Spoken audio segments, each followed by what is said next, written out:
Folks, we're back. This is Steve Sanson and Stephanie Phillips with another episode of Veterans in Politics. Today we have Aaron A.P. Hill, Congressional candidate for Nevada's District Number 4. Matter of fact, that's my district. So we're going to have a long, lengthy conversation about that. But before we get to Mr. Hill, Ms. Phillips. Hi, everybody. Thanks for joining us. And thanks to our sponsors, Semper Fi Heating and Cooling. It is getting hot out there, and also it is very hot in here. Our air conditioner is not on. So Semper Fi, we need you guys. If you see us fanning ourselves, it's because it's hot. But anyway, get in touch with them. Callsemperfi.com is their website. Callsemperfi.com. And also, we finally have Mayor Michelle Romero's sign up here. She is also sponsoring the show. And get in touch with her. She's running for re-election for mayor of City of Henderson. It is votemichelleromero.com. Votemichelleromero.com. Also, we have a merch store. It's VIPImerch.com, VIPImerch.com. We have all kinds of fun stuff on there. Hats, shirts, sweatshirts, cups, mugs, anything you can think of. We have a lot for you guys to check out there.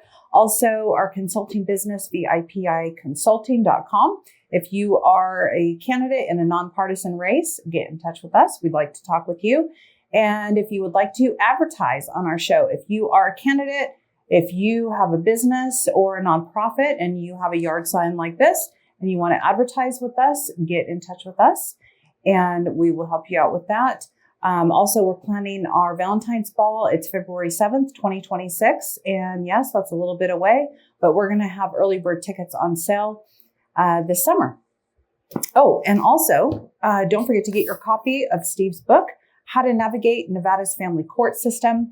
You can get a copy on Amazon. It is $14.99 for all of those who are going through the family court system and you don't have an attorney. This book will help you. So grab your copy and he will even autograph it for you for free. She twists my arm. Yeah, he tries to charge. So I'm trying to be Andre Haynes. Andre, did you hear that? So I have 3 rants, guys. You thought last week was bad. So we have 2 shows tonight. So I'm going to do 2 rants for this show. And then the next one at 7 o'clock, I'm going to do the 3rd rant, which is going to be dedicated to the Nevada Judicial Discipline Commission. So you're going to want to tune into that because I kind of let him have it last week in my rant. But for this one, we were all at the CCRP meeting last night. It was a doozy, I heard. Well, we were there and we had to leave early before all the fireworks because we had a meeting. But there is an audio version out there. People recorded it. There's a video version that is coming out tomorrow, I believe. And I thought it was extremely embarrassing. I thought that Jesse just went off the rails, in my opinion. He was attacking Republicans, specifically calling out people. For one, which I thought was interesting, he called out Mason for being a libertarian. Wasn't Jesse a libertarian in 2014? He was a libertarian. Jesse, that is the pot calling the kettle black. Come on now. So Mason had to get up and defend himself. He calls out Jill Douglas and says that she is a DeSantis and a Haley supporter. I have only known her to be a Trump supporter.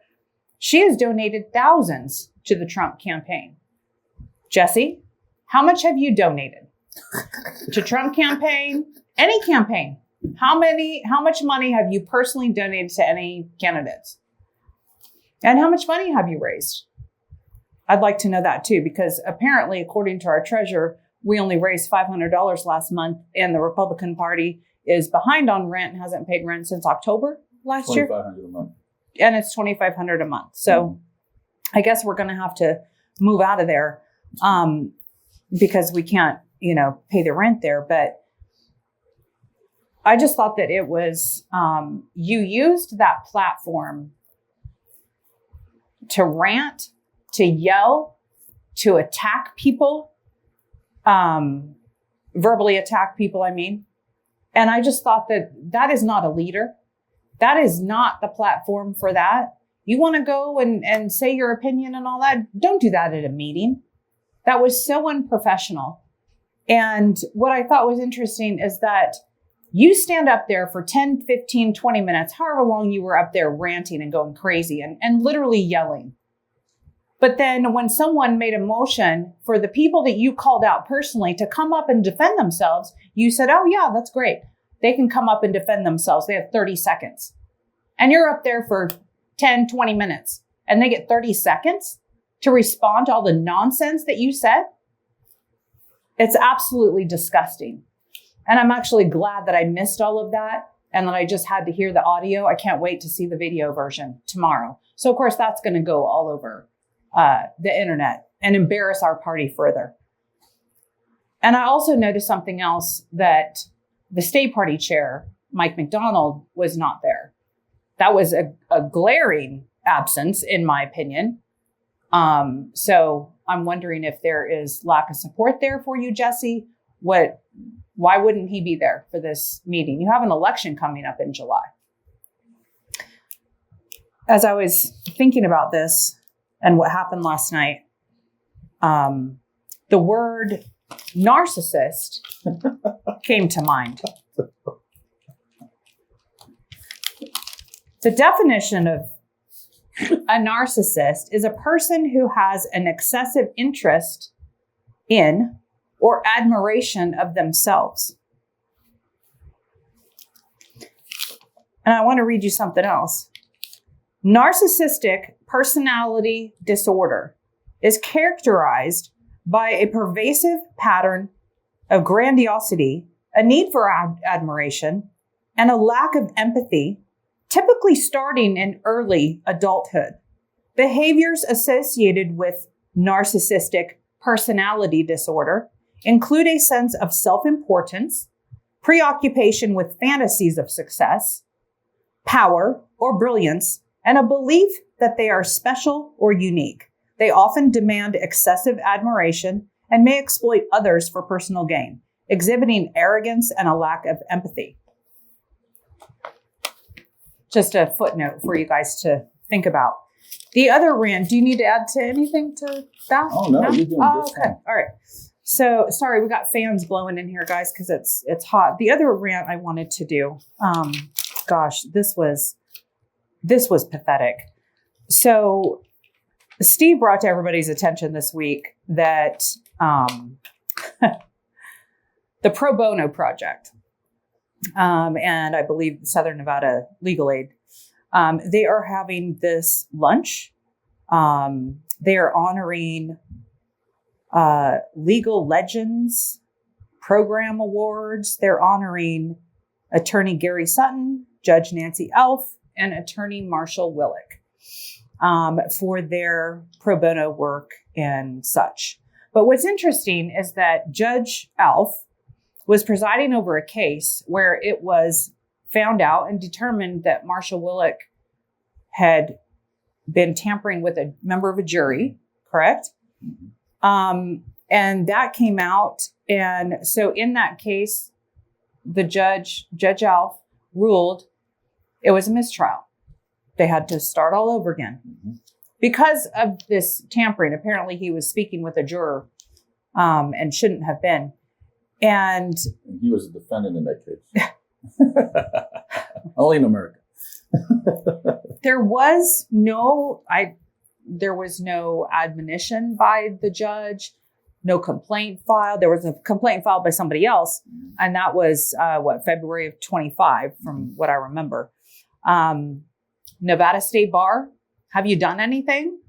Where's the accountability here? When an attorney does things like this, do you hold them accountable? Do you censor them? Do you fine them? What do? Do you suspend their license? How come a complaint about jury tampering by a Nevada licensed attorney has not been dealt with since February? We're towards the end of May. I would say it's time to address this issue, because this stuff doesn't need to be happening. And it's a shame that Judge Alf didn't hold him responsible or accountable, or at least didn't speak up and say something that She's just throwing him a party. They're honoring him at this luncheon, which I think is and it's a pro bono, pitiful. which pro bono is volunteer work, volunteer hours, Yeah. because every attorney has to do it annually. Mm-hmm. But he gets the judges to bill the other side for his pro bono work. So I know. Yeah, some of these pro bonos are, they do get it from the other side. It's so ridiculous. It's true. Yep. It's like a paid volunteer. What do you put the word volunteer in there for? If you're getting paid, you become an employee if you're getting paid. That sounds familiar. That sounds like something in our party, right? Yeah, you become an employee. If paid you're volunteer. getting paid, it's not volunteer anymore. Mm-hmm. Okay. Sorry, Aaron. Nope. That took a while, but it had to be said.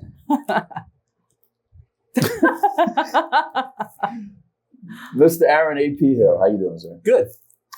Could you give us a background, so? Yeah. So, Aaron A.P. Hill, like it was mentioned earlier, kind of AP, what's that stand for? AP is Aaron Patrick. So, kind of growing up, I would say, kind of 6 one way, half dozen other people refer to me as either Aaron or AP.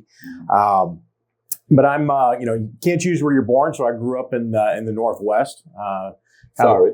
Yeah, well, the product of some long time on my father's side, back to my great grandfather, kind of one of the original Seattle police officers. Okay. So long line of police officers on my father's side, aunts, uncles, even my little brother. And then Aaron. Well, it's funny because I was also looking at my mother's side, all teachers. And so, this kind of draw to public service. So I went off to community college, thinking that I was going to, to follow in that family footsteps, become, another, Seattle Irish family cop. Yeah. And, I was about a quarter into, that law enforcement training at the local community college. And it was interesting. At the time, my father was actually the head of the law enforcement academy for the state. So easy in. Right off the bat, people know who I am. And, but this course, they keep going through, all the dangers of law enforcement. And obviously, I have a lot of respect from, my family members. But I got to thinking, this is kind of dangerous. I know. But I'm in an Irish household. So, I know that I can't just quit school. I can't not do anything. So if I'm going to go home and tell my father that, Dad, I'm not going to be following in the family footsteps. I'm not going to be a police officer. Somewhat of a little apprehension. Am I going to bring shame to the family? I got to think of what's my next move? What am I going better to do? Than that? I got to do something. So this is, kind of date myself, but this is 1990. This is, the fall of 1990. So, at the time we're building up troops in Kuwait. So I figure if law enforcement's too dangerous, I'm going to join the U.S. Marine Corps. And so I ended up, coming home, long, difficult conversation. And my dad asked me, well, son, if you're not going to be a police officer, what are you going to do? And he says, well, Dad, I'm going to join the Marine Corps. I enlisted. He kind of rolled his eyes a little bit. I think that, years later, I kind of understood, sitting in that seat, what that's like as a father. My son just joined the Nevada National Guard. So he's actually, at training right now. Mm-hmm. So I can appreciate from his perspective, but, I enlisted in the Marine Corps, in 1990. I went to boot camp actually, because of the weather in the Northwest. It was snowing pretty heavily. Where'd you go boot camp? I went to boot camp in San Diego, but I left Seattle. I am a Hollywood Marine, but I left Seattle in the middle of a snowstorm on Christmas Day. So that was like fun then. It was really fun. So went down. It was only the second plane ride I had taken in my life at the time, and ended up down in San Diego. I was the only one down there wearing a ski parka. And of course, it was the 80s, so it was very brightly colored, which made me stand out. And after that enlistment, I found a way to get a commission. I took advantage of those educational benefits. So you're in the Marine Corps, and I got a commission. I retired as a Marine Major, as a Mustanger. Congrats. Actually retired out of U.S. Special Operations Command down in Florida. So after 23 years, my last 3 years, I finally found out how to find myself on an Air Force base, which was pretty nice. But like I said, I joined the Marine Corps thinking I was going to do 4 years, and 23 years later, I figured out how to get out. 23 in the Corps. Did 23 years. What type of tours did you have? So I've deployed a number of times. I did 5 Marine Expeditionary Unit deployments. So Special Operations Capable Task Force that have literally I've sailed around the world, and I've been to garden spots like Iraq, Afghanistan, the Horn of Africa, doing counter piracy. Nice spots. Very nice spots. Tourist attraction. Thinking about getting a timeshare. But I also spent some time, did some deployments with under General Petraeus in the Army, and was an advisor in northern Iraq, embedded actually with the Iraqi Army, trying to raise a security force for their free elections back in, thank you for in 2004. Yeah, thank you. So yeah, I've kind of been sprinkled around the world. Oh, okay. What does that mean? You leave things behind? Well, I think a lot of blood, sweat, and tears, right? He's running around? No, nothing like that. But I do have. So you're sprinkled around the world. Just well traveled. Don't let him bully you. He's a Marine. He can take it. So, is wife, kids? Yeah. So my wife and I, she hails from Puerto Rico. Oh boy, you're in trouble. Yeah. Definitely keeps me on my toes. But no, I've got, like I said, a 21-year-old son, or soon to be 21, that's serving in the Nevada National Guard. Right. And then I've got an 11-year-old at home. Fantastic student, fan of fashion.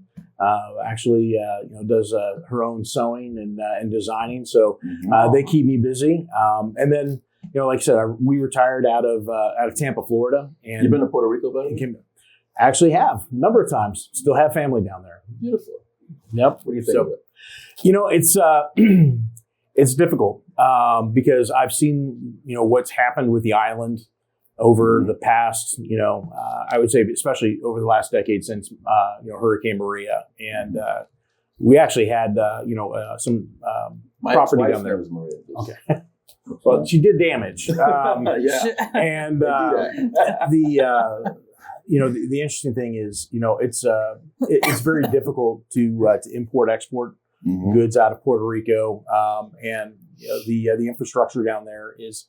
I've just watched, especially I think, like I said, over the last 10 years, it just really has decayed.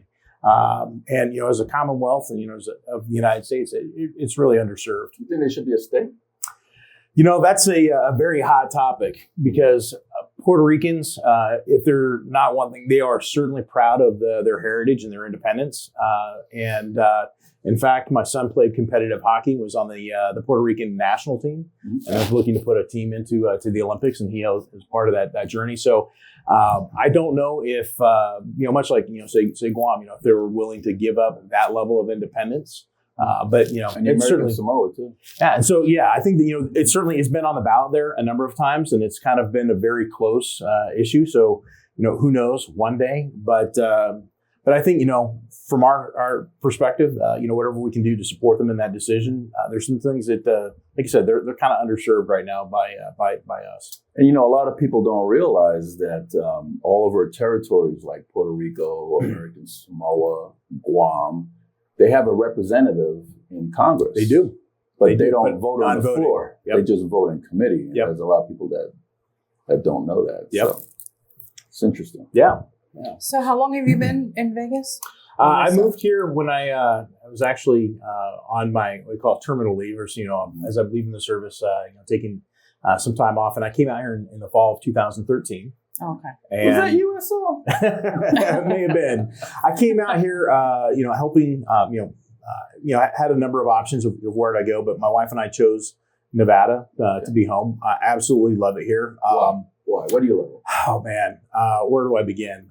First, I love the weather. You like that 120? Oh yeah, you were in Afghanistan, Iraq. He feels right at home in here without AC. It's great. When you there are times that when I walk out the door and maybe after a short rainfall or something, you kind of have those smells in the air. Oh, that smells good. And it smells good, and it does kind of remind me of some places I've been in northern Iraq. So. But no, we love the weather here. Especially since we have two seasons here. Summer and winter, and fall and spring are black and white. It's that transitional week or two in between. But we absolutely love it. We're avid outdoors.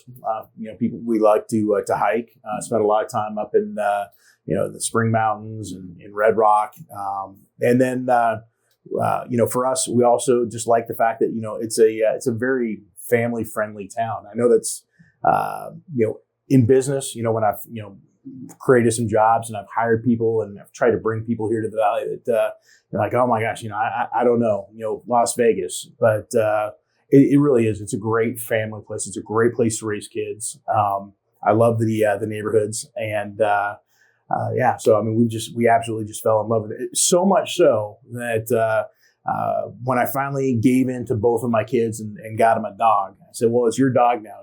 You can name your dog whatever you want. I'll go with it, but it's your dog. And so they named her Sin City. Oh. So my dog is named, we call her Sin for short. So but she's Sin City. That means they take care of it. They pay for it. They take it to the vet. They bring the food. What does that mean, your dog? Absolutely nothing. It's my dog. They don't even feed her. They just name it. They'll do the rest. They'll feed her from time to time and give her affection. But yeah, she's absolutely my shadow. So, Mr. Hill, what type of business experience have you had? So initially, I came out here. Are you 100% service connected, by the way? I am not.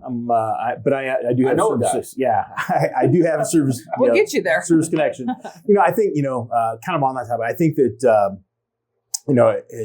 as you go through that process, I just think to recall the doctor. When you're going through that final physical, and they said, congratulations, you got 60-year-old knees. And I said, but I'm only 40. And he says, well, but your knees, they've got some There miles. goes with this building right there. Yeah. Like Knees, back, your ears, you everything. got some PTSD too. Yeah, it's been interesting. Yeah. But I'm having fun with you. yeah, no, you should. You should. I mean, Leave him alone. It's funny. I feel kind of that Marine connection, right?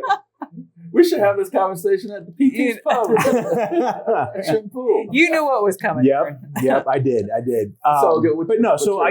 came out here, with a pretty heavy heart. Well, no, a pretty heavy experience in logistics, and as I say, that was my bag. S4. Yep. Yeah. So with that, I went to work for initially for the TGX companies out in North Las Vegas. For those, kind of circa that 2013-14 timeframe, they had expanded their property from 13 to 84 acres. Oh, wow. And looking to do some huge jump. And they were looking to expand the building and the truck yard and really even internal to the building, their processes. And so I took that on as a project. At the same time, helped them with running the operation, kind of change some business models. And the great thing, working at the time with Governor Sandoval's office, help create some jobs, and we did it. The initial plan that before they had brought me in was they were going to shut down the building for a period of time, and they were going to lay a lot of folks off, and we managed to avoid that. We managed to keep people employed. We managed to keep people on benefits, and then when it was all said and done, and the dust had finally settled, we actually created more jobs. Cool. So from that experience, how long were you there for? I was there for about 2.5 years. Some former friends of mine that served in the Navy. Anymore with you, right? No, I'm still friends with those folks. You said former friends. No, so some former friends they were in the Navy. Oh, corpsmen. They were both pilots, and they were working for a company. Some folks may know them as Fanatics, and they were looking to move Fanatics, create an e-commerce fulfillment center out here in Las Vegas. Really on the West Coast. They settled in Las Vegas. And so they recruited me to help them with what we call a kind of greenfield launch. And that's literally greenfield, meaning from scraping the dirt, we're going to build the building, going to build a team, going to build the processes, and we're going to put this business in place. And so I was able to do that. Brought some folks up. Different job.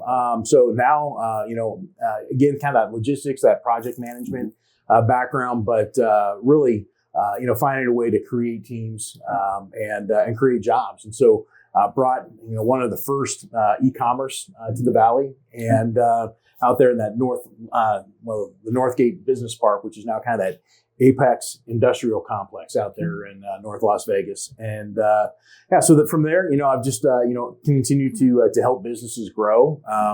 Most recently, I finished up a project. I was working to help get the Fountain Blue, that former eyesore that we had on the north end of the strip. Yeah.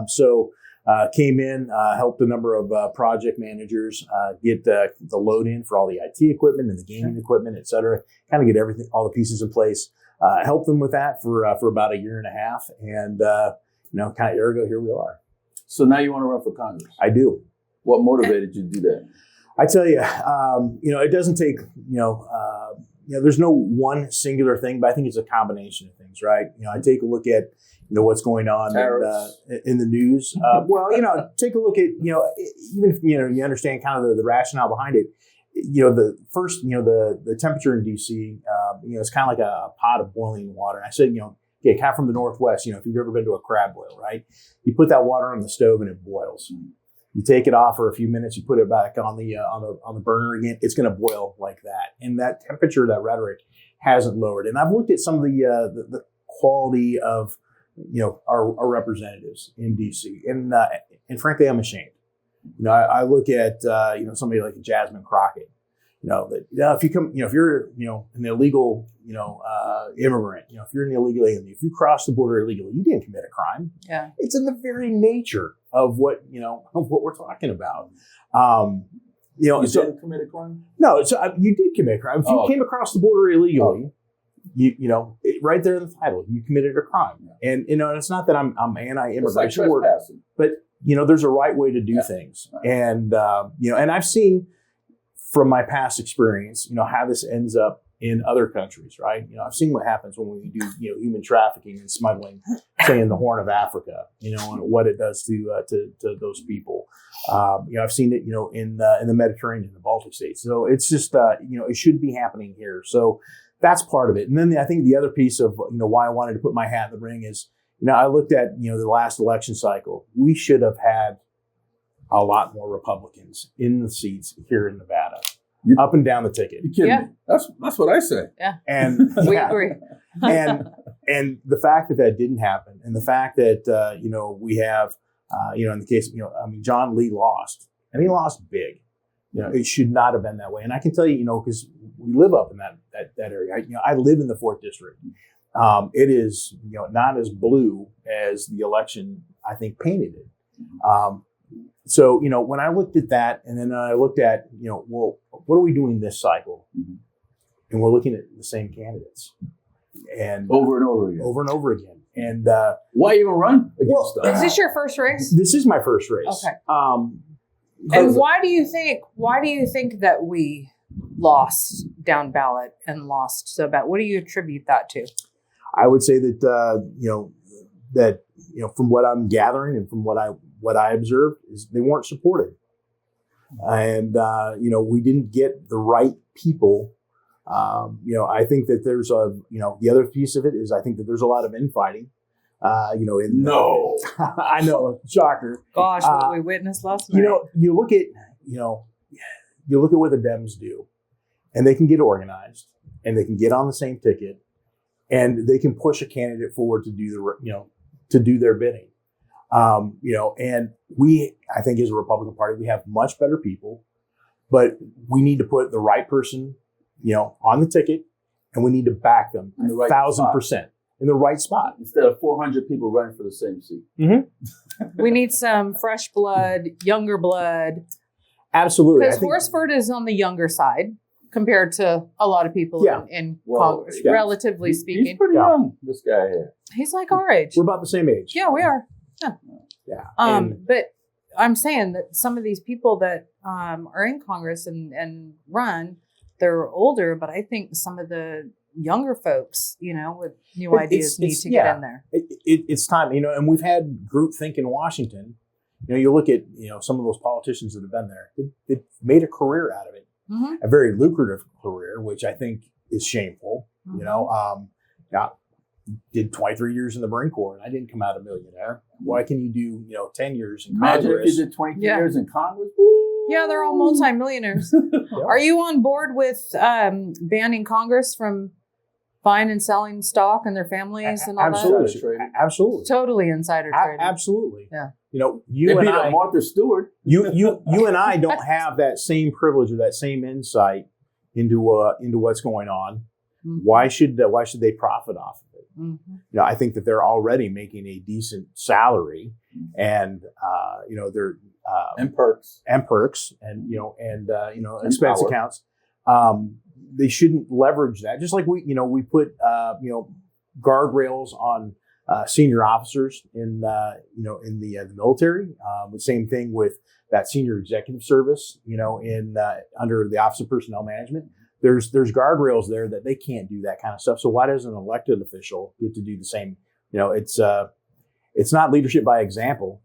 I don't think that you should be able to make a profitable career in public service. It should be that public service. So, Mr. Hill, we're talking about Stephen Horsford, and I've known the man for since he was a state senator, and then he ran for Congress, and then he lost, I think, to Crescent Hardy one time, and came back again when Reuben Kuhn was out because they didn't want him to run anymore, Nancy Pelosi.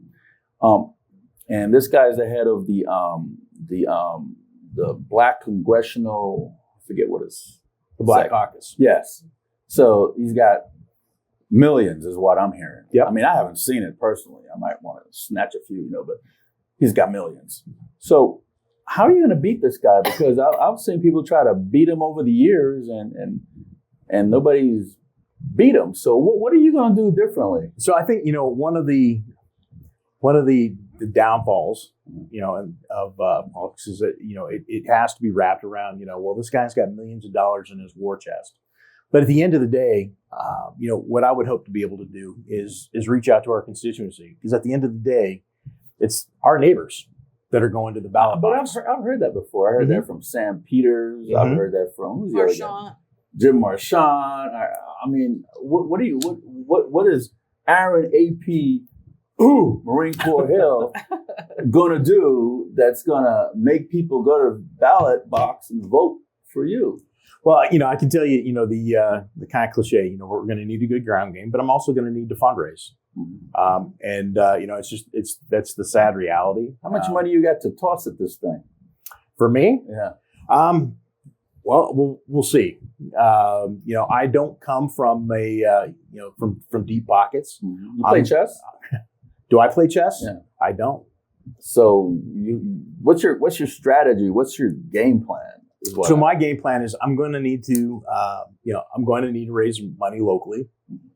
I'm already talking with, some of the veteran PACs that are out there. You talking to John Lee? And I'm not talking to John Lee now. I was talking with John Lee earlier, but I know that he's got some reservations. I know from early conversations early in this year. He couldn't even take Horsford out, and John used to be a Democrat, and they said he saved North Las Vegas from Carolyn Goodman because Carolyn Goodman wanted to take that North Las Vegas. I know. North Las Vegas was in danger of going like they were going to split it up between Henderson and Las Vegas. They're about to be annexed. Yeah, but So he couldn't even beat Horsford. How are you going to do it, Mr. Hill? And the reason why I'm so critical about this because I've been doing this for 20 years now. Yeah. So I've heard a lot of stuff. I want to know what are you going to do differently that's going to beat this guy? One, you got to get out of a primary. Yeah. So you got to beat up some Republicans to do it. And unfortunately, that's what you're going to have to do. No. And that's really, right now, just I'm focused on the primary. I've got to win, kind of like in a hockey season, right? We've got to get, placed high enough to get into the playoffs. And then it's a whole other season. And how many votes do you need to get out of the primary? And how much money do you think you need for the primary? I know that, we're, kicking around, what we're going to need kind of overall. And I know that in the past, we've had folks, numbers we've kicked around about 1.5. So, we'll take a look at, if that's kind of where we need to be at now. I know that we've kind of sat down over the last, maybe say a week or so to really take that number and kind of drill down into, what is it that we actually need? I'm kind of from the government experience, I'm a numbers guy, so I don't want to see I don't want to see, hey, well, we're going to get, we're going to raise $1.5 million and then, we're going to blow it. I'm more of a requirements based. And I think that's kind of where government needs to go anyway. Stop this, we need X number of dollars and then we'll spend it. We're going to start laying out, what those requirements are. But really, we've kind of been focusing early, kind of, if you want to call it coming out of more or less like an exploratory committee to declaring to run. We've taken a look at and had conversations with the folks over in Nye County, up to Mineral County, Esmeralda. So really, understanding what their needs are, what they need, and then obviously here in Clark County, right? Take a look at what is it that we truly need, because I can tell you that Steve Horsford doesn't do a lot for us. Well, certainly not for the rurals, because when you travel, through there, my gosh, those people, they need road money. Well, Number one, they need medical facilities. They need to widen their road. Yeah. They because that road is dangerous. It's terrible. The signs are falling apart. Ms. Phillips, remember those? I know, yeah. Driving nights, days. And they need cell towers over there. They need cell towers. They need like emergency phones every so many miles. They need some lights on the roads. Yeah. You know what? District 4 is like District 2. You got some of the suburban areas, and you got the rurals. District 1 and 3 are all suburban, or urban. But how are you going to relate to the suburbaners and the urbaners, and how are you going to relate to the rurals? Because those are two different mindsets. They are. So, I'll go back to, just kind of the way I was raised, where I spent most of my time in, during the school year, at Western Washington, and so, more of a suburban area. I mean, obviously I live in the 4th District. I live in that North Las Vegas, kind of northwest corner of the valley. So, you live by Aliante? Yeah. So, I'm up in more of the Centennial Hills. So, I understand. That's where I'm at. Yep. All our neighbors. Yep. Yeah. Could I come get some sugar? Because I'm going to bake some cookies next week. Sure can. Maybe his wife will bake some cookies. Come over some. We've got some great rice and beans. Oh. We'll be over for dinner soon. But, so I understand, obviously the neighborhood that I'm in and I love, but I also spent, a good portion of my youth growing up in the central, Washington area. It's ranch land. It's orchard land. Matter of fact, Okanogan County, at the time that I was growing up, largest county in Washington, we had one traffic light. It was a 4-way flasher. So it didn't even go red. It was just yellow, from all different directions. And, so, where I'm going, I've got an understanding of, some of the challenges, and then I think, my life experience, both in the Marines and through business, understanding that, every community has its own uniqueness, but they also have their own needs. And, I think where government, and especially Stephen Horsford, it's just, I call him lazy and crazy Steve, right? Because he's crazy because he jumps on the bandwagon 100% of the time and votes left. It's crazy. This guy, if you look at, the voter index, he's at a lifetime score of about 8% when you talk about voting on constitutional issues or supporting the Constitution. It's a travesty. And then lazy is, if it's not something that's going to personally benefit him, I don't see him doing a lot. And, when I've gone out and I've talked to, folks that are on the school board in that county, or I've talked to folks that are, on the board out there, and they're talking about, land issues. It's hard to raise them. They can't reach him. They visit him in D.C. He's not there. Where is he? A bunch of times in D.C. We did. Wasn't he against I heard him rant the other day, like a week ago or so. Wasn't he against this tax cut? Yeah, I think the phrase he used, was WTF. Yeah. Which is, again, that's very articulate for our representative, because that's representing me. It's you, and it's you, and that's. Have you pulled his voting record? It's atrocious. Have you pulled it? Yeah, he votes. Especially over like the last 4. It's been with Biden 100% of the time. So he supported the open border. Mm-hmm. He doesn't support the tax cut. He supported all this money that went to the IRS and hiring all these 80,000 agents and all this stuff. So what are your, let's say, top 3 platform items? What do you think is the most urgent? What you want to fix? What you want to contribute? What are those? So I think it's great. You mentioned, taxes and kind of our economy. I think it's ludicrous, the fact that, we go to work, the vast majority of Americans and folks here in Nevada, we go to work, and we don't start putting money in our pocket until sometime on Tuesday or Wednesday, because the rest of that money is going to taxes. Yeah. And then, and that's just the income tax and the Social Security and the Medicare, right? Then, you go to the pump. And I know, the national average right now is, 50%, or I would say 50 cents on every, it's two something, isn't it? Yeah.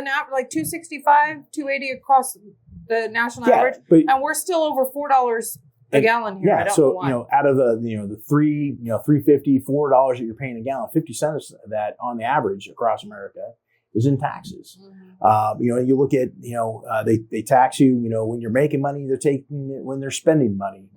Hell, you can't even die without being taxed. Mm-hmm. Right. And, so I think that it is. And I think that, part of, what I would love to get my hands in and what I want to fix is just the way that DC taxes and spends. It's ridiculous. Right. I know the Doge has uncovered a lot of fraud, waste, and abuse, and we should all be appalled by what they're reporting. But that's not a fix. It's a short term. It's kind of like, I would say, they found money in your couch and they were going to return it, but there's systemic issues that we need to fix. And I looked at time that I've spent in the Pentagon, and we talk about the PPBE, which is the plan and program, the budget and execute. We look at what they call the FIDP, the 5-year defense plan. It is nothing more than, well, what did we spend last year? Okay, well, next year let's throw on another 3% for inflation and spend it all, because we're counting on those numbers again for next year. Mm-hmm. We need to go to requirements based. We need to demand out of every department, whether it's the Department of Agriculture or it's the Department of Defense. What is it you truly need? And then we go to fund it. Not, we're going to give you X number of dollars and spend away without any accountability. And that's funny too. We have, all this attention put on Doge, but we have the Government Accounting Office. Congress has a department there to audit and make sure that those appropriated dollars are going where they're supposed to be going. Where have they been? And where has been the accountability on the GAO? Mm-hmm. I know, over the past 10 years, we've seen, GAO employees in champagne bathtubs down on the Strip. And that needs to stop. We need to have greater accountability in the way that we tax and spend, and we need to shift that to a requirements base. And while I'm on, talking about defense, I think that Secretary Hegseth is doing some great things. We're seeing recruiting numbers come back to national defense, but our military is only one piece of it. We need to take a look at, how has our influence been damaged over the last 40 years, and it's going to take some time to repair, both diplomatically, economically, and through our military. So I think that taking a look at our Department of Defense, making sure that our warriors have that ethos back, that character that there's one mission for the military, and as a Marine, I'll tell you, when the flare goes up and they answer the nation's calling, we need to be able to break things, and we need to be able to influence our political will through force, or in the other times that I've been, we need to be that helping hand, and we need to have that capability. I've helped respond to the earthquake in Haiti, so I'll kind of coin a phrase from an old boss of mine, Jim Mattis. No better friend, no worse enemy, and we need to restore that capability and that mindset back to our military. Speaking of our military, what did you think about them forcing the COVID jab on our military? And if they didn't take it, and this wasn't even a vaccine, it was an experimental drug, is what the FDA had it labeled as. What did you think about all of the ones they let go? And I know that they're bringing them back and restoring their pay and all that stuff, and that's great because that's because of President Trump. But how they treated, everyone in America, basically, they were, forcing these people, but especially our military, which I thought was disgusting, with an experimental drug. What was your take on that? So, I can empathize, right? I remember, kind of post the Gulf War, we had, the fear of anthrax, and we started taking the anthrax shots. But even then, we had some background information, and there had been some testing, and it was a little bit more, I don't want to call it stable, but we had a little bit better understanding. Mm-hmm. But to take something literally, right out of the lab and use essentially, human The military trials. was they were guinea pigs. Yeah, and anywhere else, and I guess where I'm coming from is I have a doctorate, and part of that process you learn about ethical research, and that's not it. And so long answer to your short question, but I don't necessarily agree that just because you have an all volunteer force that you can treat them like conscripts and perform those kinds of experiments on them. And America as well. Yeah. So, Mr. Hill, just could you give me 2 things you'll do for our veterans if you're a Congress, 2 things you'll do for the urban areas in District 4, and 2 things you'll do for the rural areas in District 4? Yeah. So I think for veterans, first, I'm not just a veteran, but I'm also dependent on that VA healthcare, and I think that. While again, kind of maybe a little bit of Doge, talking about the fraud, waste, and abuse, but we're fortunate. I think here in Nevada, we've got one of the better VA systems set up. But I think that Why do you say that? Why do I say that? Because I've been in some of the places where they've had a lot of fraud, waste, and abuse. I've been when I was serving at the Pentagon as a civilian employee. I had a VA hospital up in Fort Belvoir, which was How you know this VA is good? How do I know this? Out of comparison, because I was in that system, and even though I should have gone up to Belvoir, there was no room, and so You were treated in this VA? I have been treated in this VA. So instead of going to Fort Belvoir, the system then launched me over to Martinsburg, West Virginia. So my primary care doctor, because there was no room here, was now a 2.5 hour drive one way to get healthcare, to go to the urgent care clinic, which is, if you're feeling bad, and if you've ever been in that neck of the woods, to drive up and over a mountain pass. They got the community care program. Yeah. So here it's been fantastic. They don't offer that over there, the community care program? They offered at times like the telemedicine. There were some community care hours, but very limited hours. So where I'm getting at is, my experience in the VA is it's not consistent across the board. It's kind of regionally dependent. So I think that we need to take a look at it. And then I think that we need to take a look at the needs of our veteran population. I know, veteran homelessness. I know that that's been a challenge for years, and everybody talks about it. Everybody talks about it. Gets done. And I know, I've had some conversations, with some folks, in our own party here in Nevada, talking with, partnering with organizations like Tunnel to Towers, and there's a number of great charities out there that want to be able to help with the housing crisis, and through red tape, whether it's federally owned land or just holdups, haven't been able to break through. And I'll offer in comparison, I know that Stephen Horsford, thinks that he's a champion of the veterans. But Really? And last year he said he helped host or sponsor a day of gratitude down at Allegiant Stadium. And I got to tell you, and I don't know if Stephen Horsford will ever watch this, but it was the most insulting thing as a veteran to go down there and I appreciate a lot of the local businesses that kind of chipped in, and they had country artists down there to perform, but it kind of became a free for all. And I as I was walking in the door, my door prize for attending this day of gratitude was an IKEA bag full of cleaning supplies, which I was dumbfounded. Like how is this Field day. How is this helping me? That's what I thought. You need me to go clean? This is what you think of your veteran community, and so I ended up. I took that and I donated it to charity. Figured it could go to a shelter that where people could truly use it. So I think that's one issue. And again, helping veterans.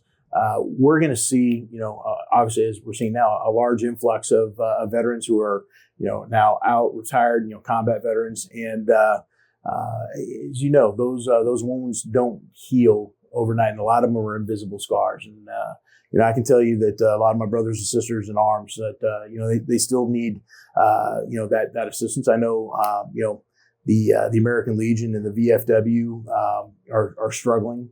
with enrollment numbers, and so maybe we need to find a new way or a better path for our veterans to continue that camaraderie and that fellowship and get that support. So you mentioned kind of what to do in the urban areas. I kind of touched on housing, and affordable housing, you look at and I'll pick on the North Las Vegas. The Centennial Hills area where there's a lot of construction going on in our district, right?